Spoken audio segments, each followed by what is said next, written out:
Welcome back to the show. We're going to get right into this article from Relevant Magazine written by Samantha Field. We're going to just kind of take it bit by bit. We may not hit every single thing that she said, but we want to do a little editorializing and just talk through just sort of our perceptions of some of the things that she said. Yeah. So let's start. And if you're mad at us, be mad. Yeah. But what we're going to ask is that you engage what we say, not necessarily what you feel.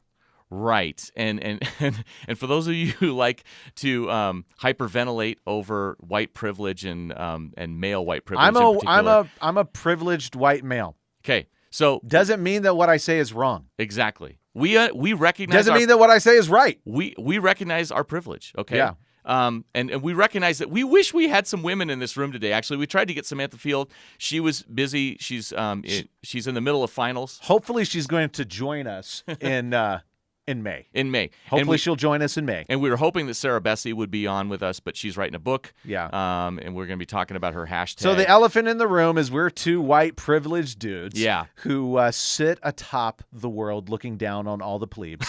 And we understand that there's no women involved in this conversation, but we're desperately trying to get women involved because we want to hear, we want to understand. Right. And we've been asking a lot of women to respond to the article and respond to the hashtag that Sarah Bessie had going last week, Things Only Christian Women Hear. Yeah. And we might talk about that a little bit more later if we maybe even in the next episode. This is gonna transcend one episode. Exactly. Yeah. So, Rick, should I just read some of what she said, and then you and I could talk about it? Yeah. Why don't you just hit the first part there? Okay. So she says, and by the way, this article also had a lot to do with she kind of pivots off of what's been going on with Bill O'Reilly. Yeah. And can I just say it's fascinating to me that Bill O'Reilly and whatever things he's done serves as a springboard to bash Christians and pastors.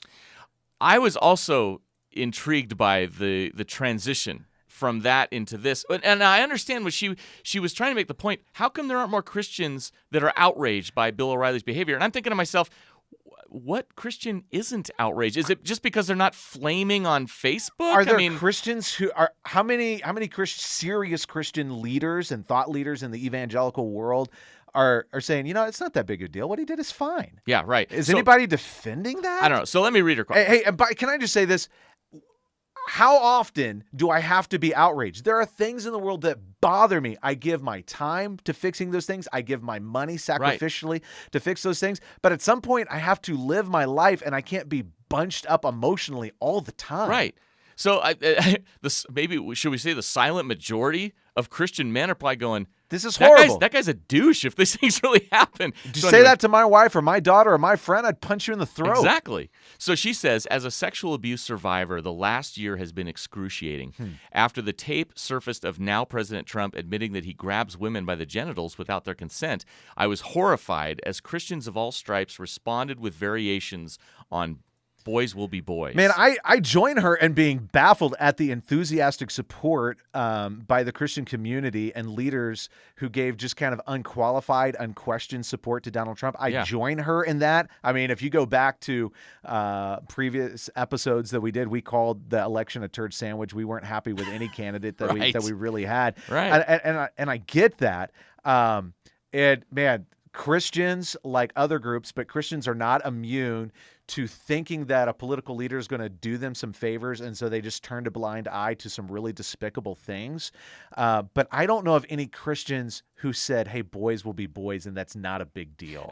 I don't know any that did either. I mean, even his VP candidate distanced himself from the comments. But are there any Christians out there who are saying what Trump did and what Trump talked about is okay? Are there any Christian leaders out there? I mean, serious leaders, not knuckleheads, not Bob's church in the middle of some fortress in the woods in the Ozark who's collecting guns and ammo and wants to overthrow the government. Not that kind of fringe group. But I'm talking about, is there any serious Christian leader who's saying, what Bill O'Reilly did is fine. It's defensible. Yeah, not that I know of. Nobody. Everybody was disgusted. Yeah. Okay. There was universal disgust going on. Anyway, she goes on to say, this month I felt my stomach turn again as my fellow believers defended Bill O'Reilly, who has now been fired from Fox News for allegations of sexual and racist harassment. Who? I don't know who's defending. I don't know. Someone. She's got someone in mind. I'm baffled, Rick. Is this in her Facebook feed? I haven't seen one professing believer defend O'Reilly. Myself, I expect this stuff to be true. There may be some out there. I'm totally unaware of it. And it would be nice if she said, these are the people I'm talking about, but she doesn't ever reference them. So right. Now, call it intuition Yeah. just from watching him with his female guests, but I sort of expect that there's some reality to what's being said about him. Yeah. But that's just me. And so I'm outraged if it's all true, and I don't know anybody who's defending. But anyway, we would love to know who she's talking about so that we can excoriate them. Hopefully she'll come on the show, and if she could say, hey, it's this person, then I will say, hey, I join you.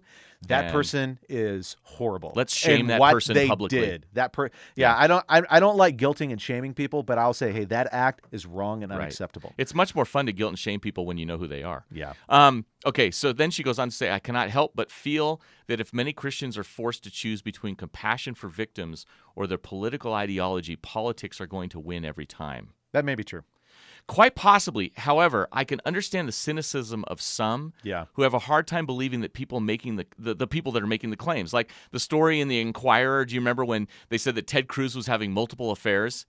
I mean, anything is possible, but that story died overnight. Yeah. So there is some cynicism in the public on should we believe these people? Should we not believe these people? But she's probably right. Yeah. That there are people, because of their political, they're like, oh, well, they don't want to believe it because it throws mud on their political position. Hey, she goes on to say, and this is really the aspect that we want to engage. It's not the political aspect of it, but it's what's unique to Christian culture. She says it's no secret that our culture, Christian culture, or American culture, and then she connects it to Christian culture. It's no secret that our culture sexually objectifies women, and Christian culture, unfortunately, is not immune to this.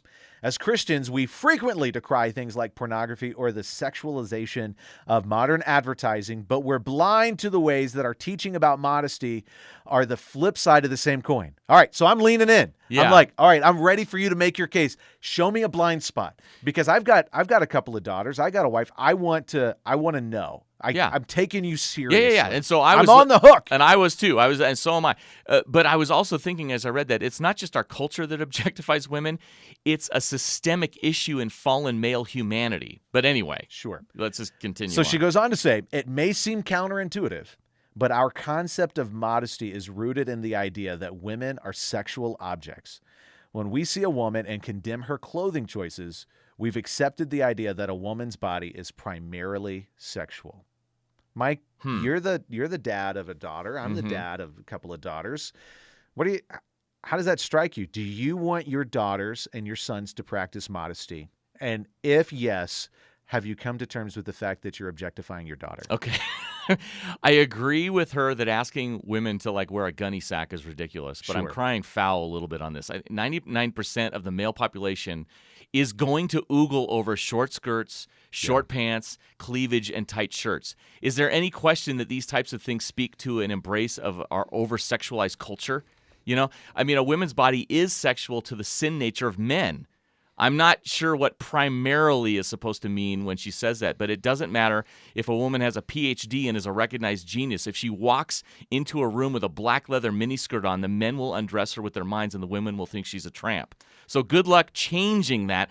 The Bible talks about modesty in terms of holiness, going against the grain of culture and rejecting things that draw attention to yourself or show a lack of propriety.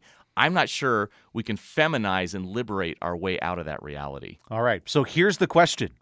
Are women, especially in the Christian culture, responsible for if men lust after her? We're going to answer that question after the break.